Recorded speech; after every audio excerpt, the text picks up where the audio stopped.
ज्यांच्या अध्यक्षतेखाली हा कार्यक्रम या ठिकाणी संपन्न होत आहे ते आम्हाला नेहमीच आशीर्वाद देणारे कोल्हापूरचे श्रीमंत छत्रपती शाहू महाराजजी, ज्यांच्या सहकार्यामुळे या कोल्हापूर थेट पाईपलाईनला गती मिळाली, ते राज्याचे माजी मुख्यमंत्री आदरणीय पृथ्वीराज बाबा, व्यासपीठावर उपस्थित असणारे PN पाटीलजी, संजय पाटील साहेब, जयश्रीताई जाधव, जयंत आसगावकर, राजूबाबा आवळे, ऋतुराज पाटील, माजी आमदार सुरेश साळोखेजी, VB काका, RK पवार साहेब, विजयरावजी देवणे, दिलीपजी पवार, सतीशजी कांबळे, चंद्रकांतजी यादव, मेघाताई परुळेकर सर, मधुकरजी पाटील, जगदाळे साहेब, व्यंकाबा भोसले साहेब, शिपूरकरजी, उदय कुलकर्णी, उदय गायकवाड, सर्व, चंद्रकांतजी यादव, बाबूरावजी कदम, वसंतराव मुळीक नाना, अनिलजी गाडगे, सूर्यकांत पाटील बुद्यालकर, बाळासाहेब सरनाईक, सुप्रिया साळोखे, संध्या घोटणे, उदय पवार, दीपक थोरात,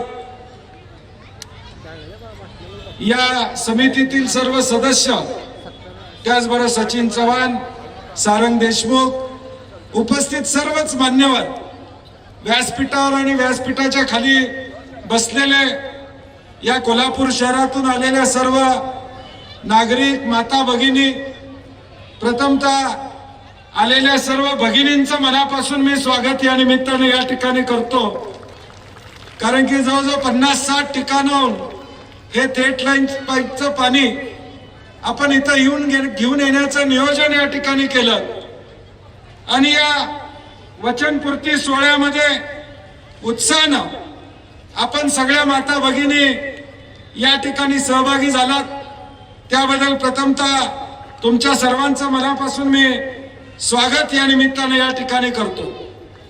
आदरणीय बाबा आणि महाराजांचं भाषण होणार आहे, मी फार काय बोलावं असं नाही, परंतु कुठल्याही शहराचा विकास व्हायचा असेल तर मूलभूत सुविधा, स्वच्छ पाणी आणि हवा ही चांगली असेल तर एखादं शहर विकसित होतं।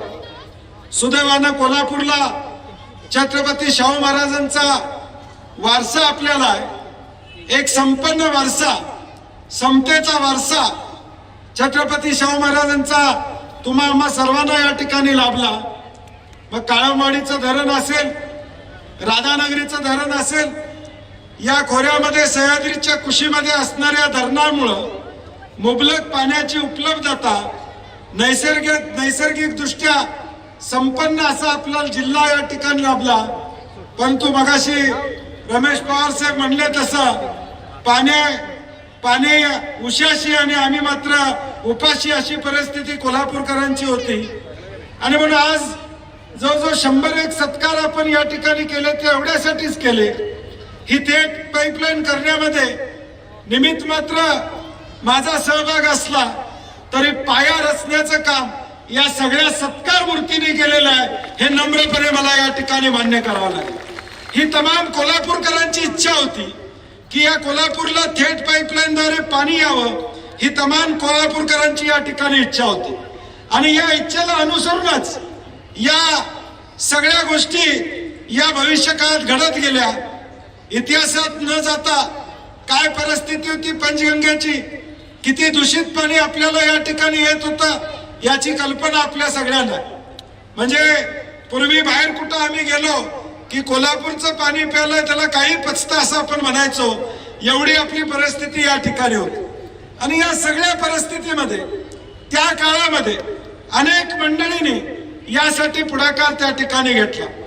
धनाजीराव जाधव साहेबांनी स्वखर्चाने न्यायालयामध्ये याचिका दाखल केली, ज्याचा उल्लेख झाला। पानसरे साहेब असतील, अकोलकरजी असतील, चंद्रकांतजी यादव असतील, विष्णुपंतजी इंगोले असतील, या सगळ्यांनी हा लढा सुरू ठेवला।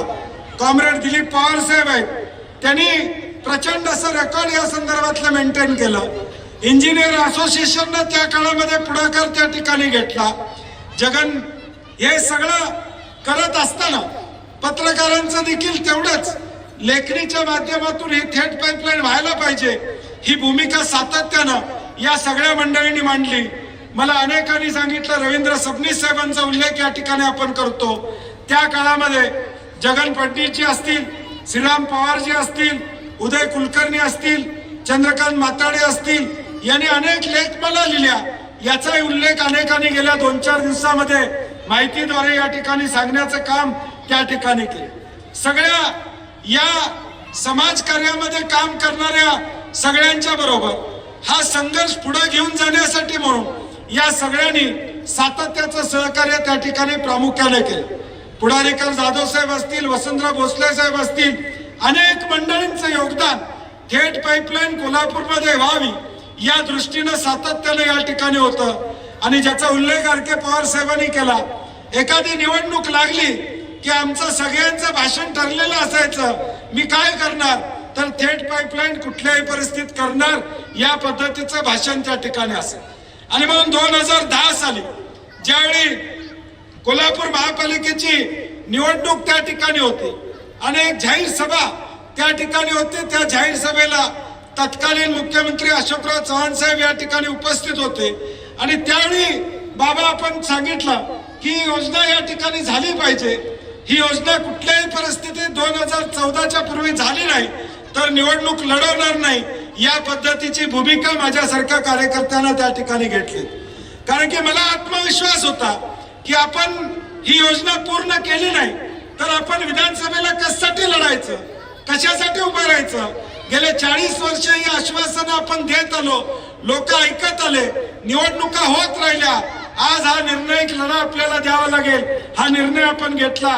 त्यानंतर आपण मुख्यमंत्री या ठिकाणी झालात.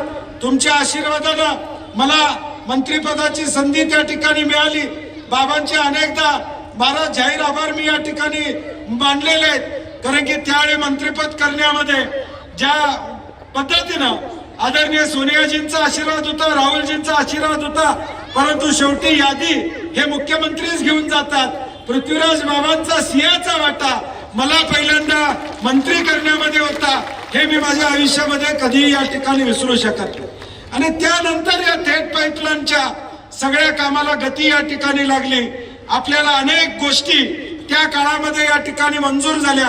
कमलनाथजी त्यावेळी केंद्रीय मंत्री होते, त्यांचं सहकार्य प्रामुख्याने या ठिकाणी लाभलं. आदरणीय पवार साहेबांचं सहकार्य या ठिकाणी लाभलं. आदरणीय उपमुख्यमंत्री अजितदादा त्यावेळी होते, हर्षवर्धन पाटील पालकमंत्री होते, हसन मुश्रीफ साहेब त्या ठिकाणी होते. सगळे आम्ही मंत्रिमंडळातले सहकारी मिळून हा प्रकल्प झाला पाहिजे. कुठल्याही परिस्थितीत कोल्हापूरला थेट पाईपलाईनचं पाणी या ठिकाणी मिळालं पाहिजे, ही भूमिका आम्ही सातत्याने या ठिकाणी मांडण्याचं काम त्या काळामध्ये सातत्याने या ठिकाणी केलं. पुढच्या काळामध्ये उद्धवजी ठाकरे साहेबांचं सहकार्य असेल, या सगळ्यांच्या सहकार्यातून हा प्रकल्प आज पूर्णत्वाला येतोय. याचा मनस्वी आनंद माझ्यासारख्या कार्यकर्त्याला निश्चितपणे या ठिकाणी. संघर्ष प्रचंड झाला. ज्या वक्त्यांनी इथं भाषणं केली, रामभाऊ फाळके साहेबांनी त्यावेळी राजीनामा देण्याची भूमिका त्या ठिकाणी स्वीकारली. असे अनेक प्रसंग आहेत जे आपल्याला सांगता येतील की या शहरातल्या प्रत्येक माणसानं फुल न फुलाच्या पाकळीचं योगदान या पाईपलाईनच्या योजनेमध्ये या ठिकाणी केलं. आणि म्हणून ज्यावेळी आर.के. पवार साहेब ही सगळी मंडळी मला सांगितलं, त्यावेळी मी म्हटलं पहिला 100-125 सत्कार झाले तरी चालतील. आपण महाराजांना आणि बाबांना विनंती करूया की सगळ्यांचे सत्कार करावेत. कारण की या लोकांचं योगदान कदाचित संयोजन कमिटीकडून कुणाचं तर नाव राहिलं असेल तर मी त्यांच्या वतीनं दिलगिरी या ठिकाणी व्यक्त करतो. काही राहिलं असेल तर आपण गावात जाऊन किंवा त्यांच्या घरी जाऊन सत्कार करू असं सचिनने या ठिकाणी सांगितलेलं आहे. आणि उद्देश एवढाच आहे की हे एकट्याचं श्रेय मी मानत नाही, यामध्ये सामुदायिक ताकद ही कोल्हापूरकरांची होती याची जाणीव माझ्यासारख्या कार्यकर्त्याला निश्चितपणे या ठिकाणी. हा श्रेयवादाचा विषय कधीच या ठिकाणी नव्हता. मी श्रेयवादामध्ये कधीच या ठिकाणी पडलो नाही, परंतु प्रामाणिक प्रयत्न मात्र सातत्यानं त्या ठिकाणी केले. बाबांना आठवत असेल की 2013 साली ज्यावेळी योजना मंजूर त्या ठिकाणी झाली, कमलनाथजी केंद्रीय मंत्री होते. बाबांना मी दिल्लीला बिद्री मॅडम आमच्या कमिशनर होत्या. सुदैवानं बिद्री मॅडमांचे बॅचमेट हे जॉईंट सेक्रेटरी बाबा युडीला त्या ठिकाणी होते.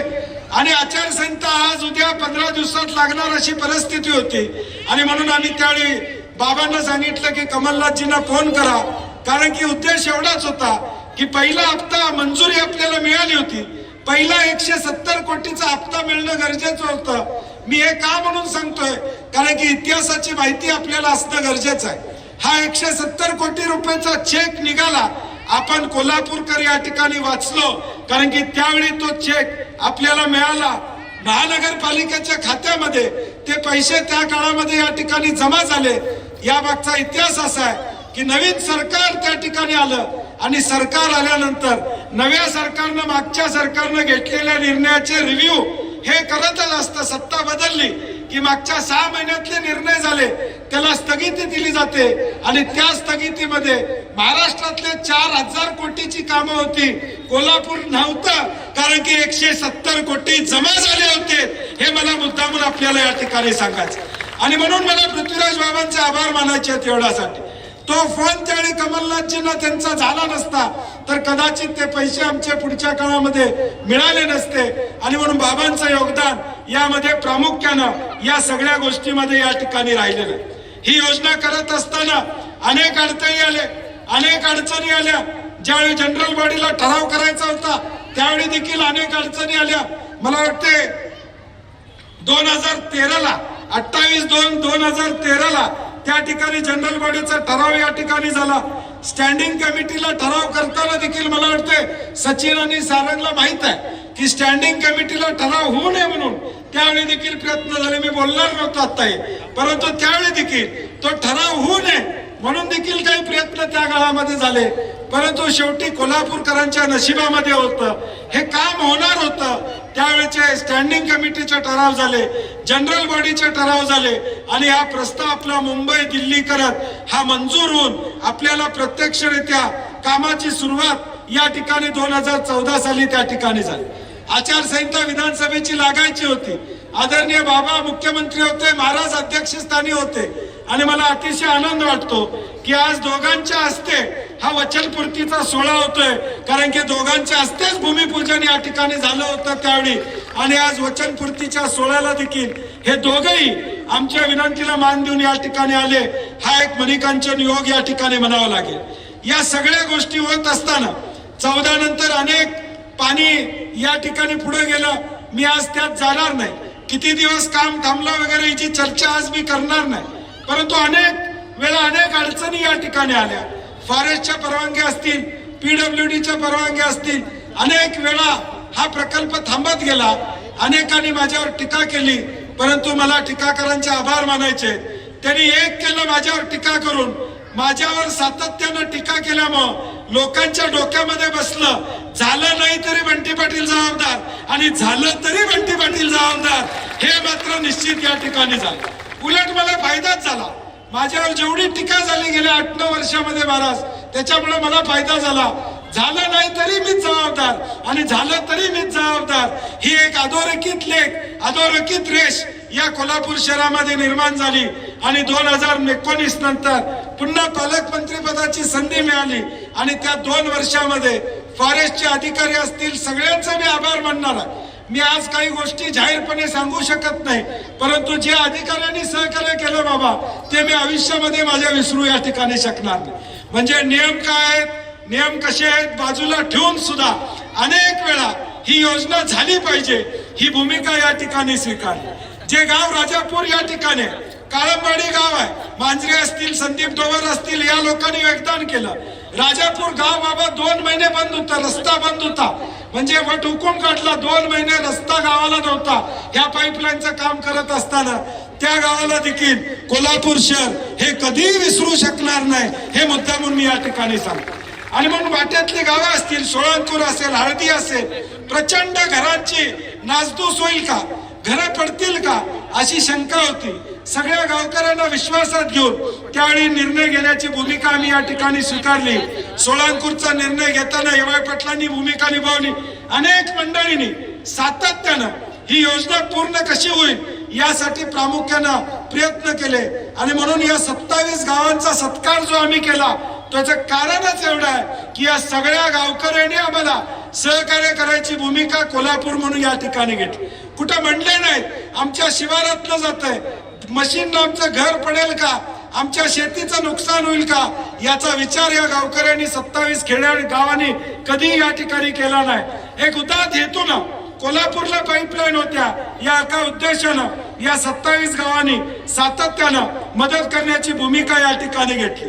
बिद्री मॅडमांचा आभार मानत असताना तिथनं पुढचे कमिशनर असतील, शिवशंकर असतील, अभिजित चौधरी असतील, कल शेट्टी असतील, बलकोडे मॅडम असतील, राहुल रेखावर मधल्या काळात होते आणि आत्ताचे कमिशनर मंजू लक्ष्मी असतील, आणि जे अधिकारी आहेत हर्षित गाडगे, सरनोबत आणि त्यांच्या आधीचे देखील अधिकारी, या सगळ्यांना आम्ही ज्यावेळी हार त्यांचा सत्कार करत होतो, मला वाटतं सरनोबत आता रडतात का असं वाटत होतं.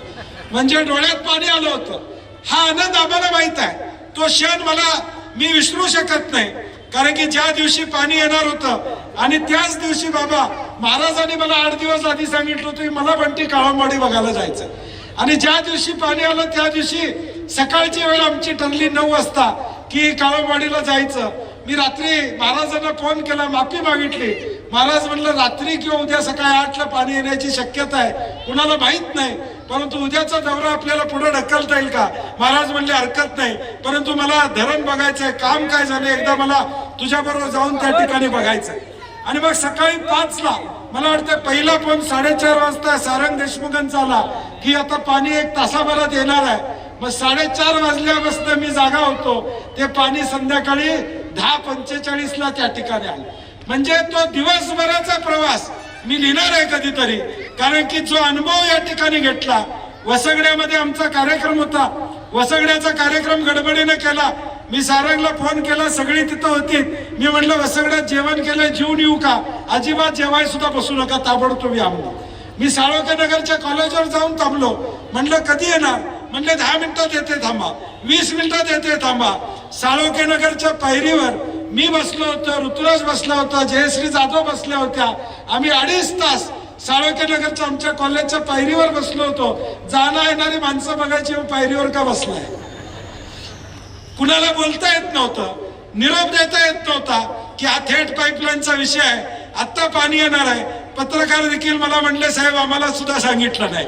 मी त्यांचीही माफी मागतो, कारण की तो क्षण असा होता, आज येणार का उद्या येणार माहित नव्हतं. मी एक दिवशी गेलो, मंगळवारी पाणी येणार म्हणून सांगितलं आणि ट्रान्सफॉर्मरची वायरच त्या ठिकाणी कट झाली. कुणी कट केली काय केली मला माहित नाही, परंतु माझ्या मनामध्ये धास्ती होती की माझ्यामुळे कुठंतरी हे पाणी लेट होऊ नये. माझ्यामुळे मी शब्द देतोय की अमक्या तारखेला पाणी येणार आहे आणि त्याच्यामुळे कारण नसताना विघ्न येऊ नयेत, हा माझा एक उदात हेतू या मागचा होता. बाकी दुसरा कुणापासून लपवून ठेवायचा हा उद्देश माझा अजिबात नव्हता, हे मला मुद्दामून या ठिकाणी सांगायचं. कारण की मला अनेक जण म्हणले साहेब आम्हाला सांगितलं असतं आम्ही आलो असतो संध्याकाळी. हे न सांगण्यामागचं कारणच एवढं होतं की कुठंतरी आणि कोणतरी खोडा घालायला नको, उद्याचं पाणी परत 8 दिवस पुढे जायला नको. किमान दिवाळीला भाऊबीजेला हे पाणी मिळावं ही माझ्यासारख्या कार्यकर्त्याची भावना होती. आणि म्हणून साळोखे नगरच्या पायरीवर ज्यावेळी बसलो, बाबा नशीब असते, माझं कदाचित नशीब होतं, पुण्याही लोकांची होती, आशीर्वाद होता, तुमच्या सगळ्यांचे आशीर्वाद होते. ज्यावेळी सारंगनं सांगितलं की ताबडतोब या, पाणी वर या लागलेलं आहे, आम्ही गेलो. म्हणजे ज्यावेळी गाडी एवढी 5 मिनिटात आम्ही तिथं पोहोचलो, पायऱ्या पळत वर या ठिकाणी गेलो. ज्यावेळी पाणी आलं, जो फोटो या ठिकाणी नारळाचा येतो, त्या मिनिटाला 5 सेकंड लेट आलो असतो तर पाणी उलटलं असतं. म्हणजे पाणी पोचलं असं एक झालं असतं.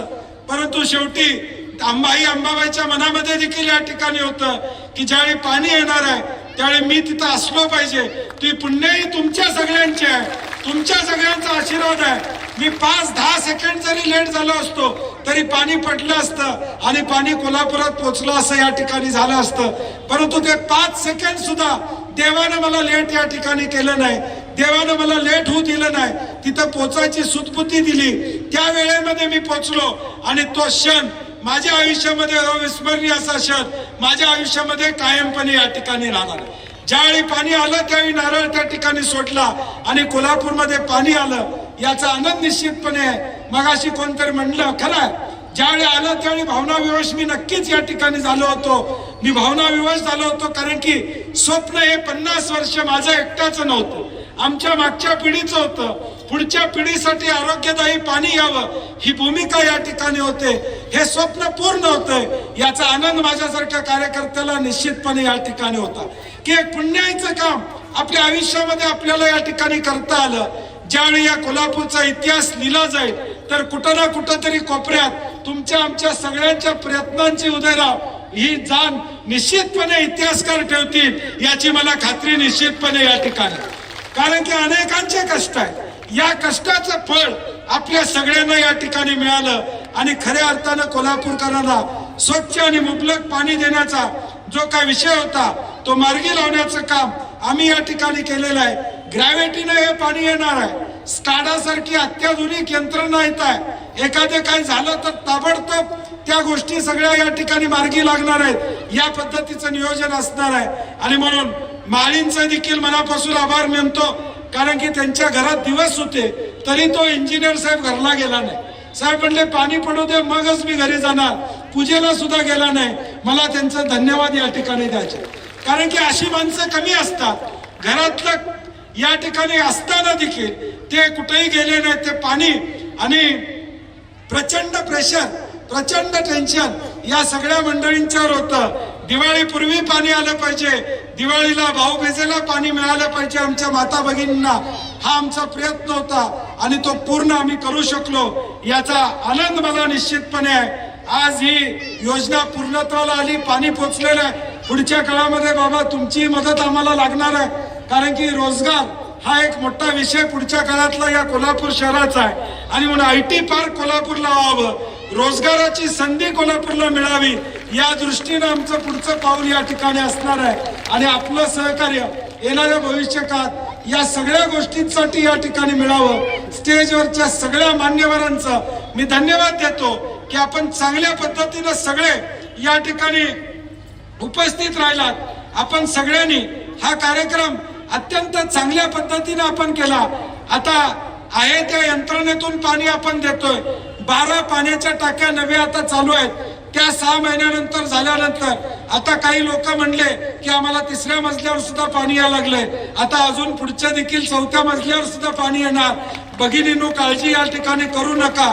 काय अडचण आली तर बंटी पाटील आहे, तुम्ही काळजी करायचं कारण नाही. कुठल्याही परिस्थितीत चांगल्या पद्धतीनं भूपाल शेट्टीने चिठ्ठी दिली 20 कोटीची लाईटची बचत होणार आहे महापालिकेची. म्हणजे असे अनेक विषय या थेट पाईपलाईनच्या माध्यमातून पुढच्या काळामध्ये या ठिकाणी मार्गी लागणार आहेत. आता उदय गायकवाडांनी लगेच सांगितलं की दुसरा टप्पा STPचा आणला पाहिजे. कारण की आता ह्याच्यावर पाण्याचं ट्रीटमेंट करून, कारण की महाराज हे पाणी वाढणार आहे, ते वाढलेलं पाणी ट्रीटमेंट करून पंचगंगेत सोडवायचं. मला महापालिकेचेही आभार मानायचे. बाबा आपल्या काळामध्येच त्यावेळी STPला आपण पैसे या ठिकाणी आणले. आज पोल्युशन कंट्रोल बोर्डच्या यादीमध्ये पंचगंगा हे प्रदूषित नदी बसून आता पंचगंगेचं नाव थोडं खालच्या पातळीवर या ठिकाणी आलेलं आहे. म्हणजे जे पूर्वी वरच्या पातळीवर होतं तो टक्का आता आमचा खाली आलेला आहे. आणि म्हणून पुढच्या काळामध्ये पंचगंगा प्रदूषित विरहित राहील यासाठी प्रामुख्यानं आमचा प्रयत्न या ठिकाणी राहील हा विश्वास देतो. आदरणीय महाराज आणि बाबांनी या ठिकाणी संयोजन समितीला मी सतीश कांबळे सगळ्यांना सांगू माझा सत्कार करू नका. कारण की 100 लोकांचे कोल्हापूरकरांचा हा सत्कार आहे, परंतु त्यांनी न ऐकता या ठिकाणी केला. त्यांचे मनापासून मी आभार मानतो की मला या ठिकाणी ताकद आपण दिली. हा सत्कार मी मानत नाही तर उद्याच्या काळात कोल्हापूरकरांसाठी काम करण्यासाठी आपण आशीर्वाद दिलेत असेच मी मानेन. एवढं बोलतो आणि माझे 2 शब्द संपवतो. जय हिंद, जय महाराष्ट्र. एक शेर कुणी तर लिहून दिलाय, जब तक आपके हाथ में है, जब तक आपके हाथ मेरे हाथ में, शाखों से टूटे जाए वो पत्ते नहीं हम, शाखों से टूटे जाए वो पत्ते नहीं हम, क्योंकि हर जंग से जीतने की शक्ति आपसे मिलती है, आपसे मिलती है. धन्यवाद. जय हिंद, जय महाराष्ट्र.